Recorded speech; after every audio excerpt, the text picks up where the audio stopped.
Have you ever found yourself in a situation where the pressure to make things happen led you to take matters into your own hands?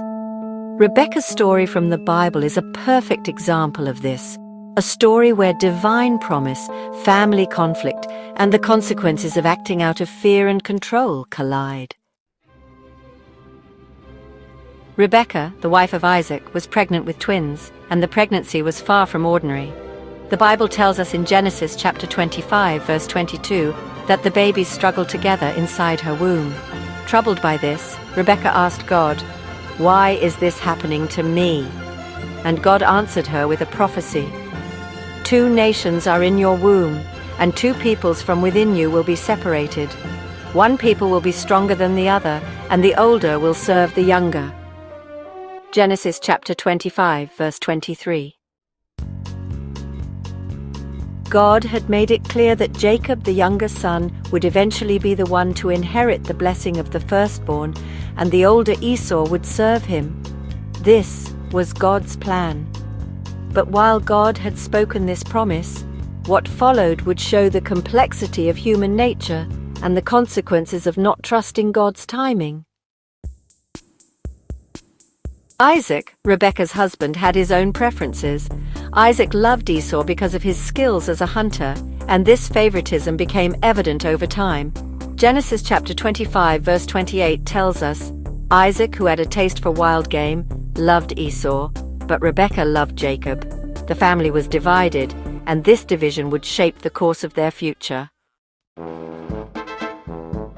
Now Rebecca knew what God had said about the boys. Jacob was to be the one to receive the blessing, but Isaac, oblivious to the prophecy, was planning to give Esau that very blessing.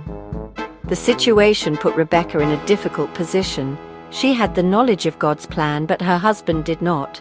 However, instead of speaking with Isaac and praying together to discern how to fulfill God's will, Rebecca decided to take matters into her own hands. She devised a plan to deceive Isaac. She would disguise Jacob as Esau to steal the blessing that Isaac had intended for the firstborn. Rebecca knew that Isaac, now old and blind, would not be able to distinguish between the two sons by sight, so she dressed Jacob in Esau's clothes and covered his smooth skin with goat hair to mimic Esau's roughness.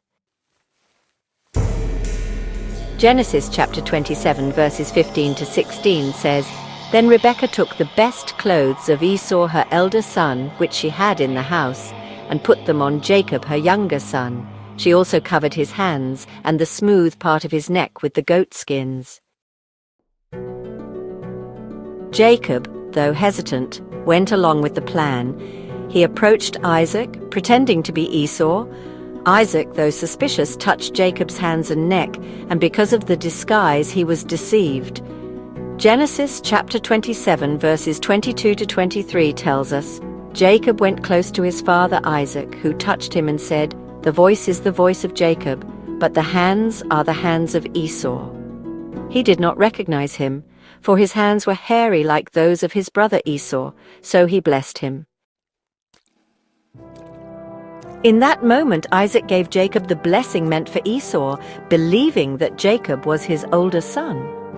But as soon as Jacob left, Esau arrived, only to find that the blessing had already been given. Genesis chapter 27, verse 36 records Esau's reaction. Esau said, Isn't he rightly named Jacob? He has deceived me these 2 times.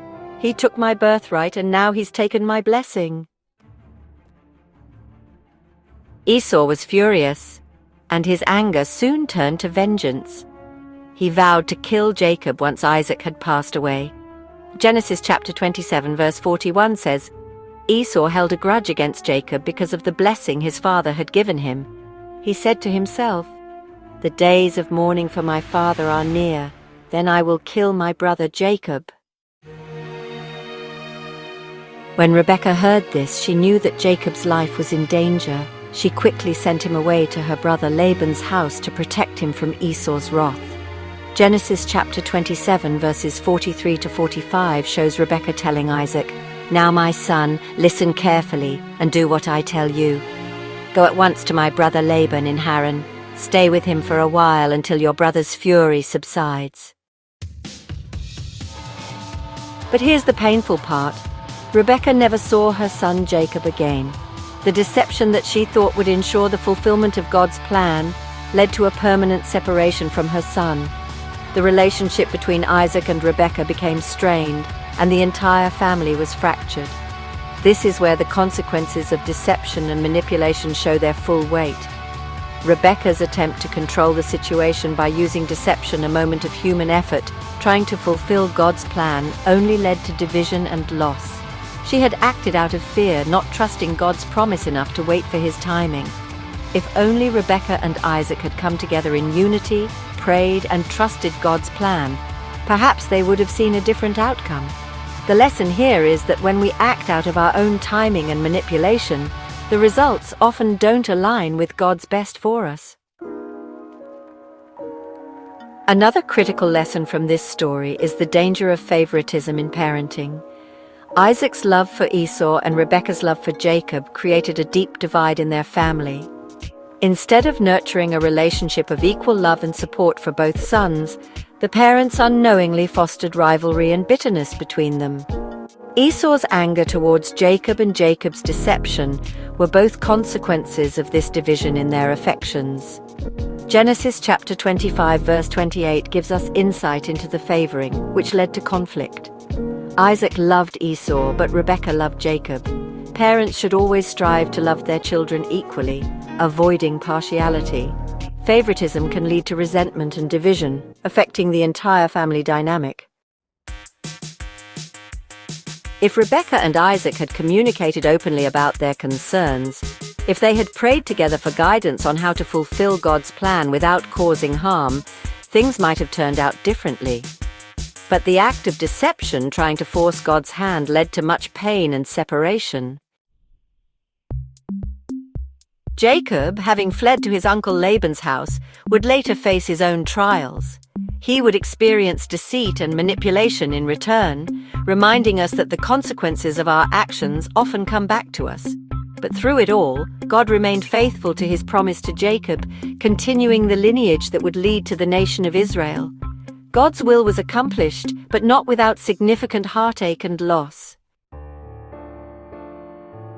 Rebekah's story teaches us to trust God's timing and his promises.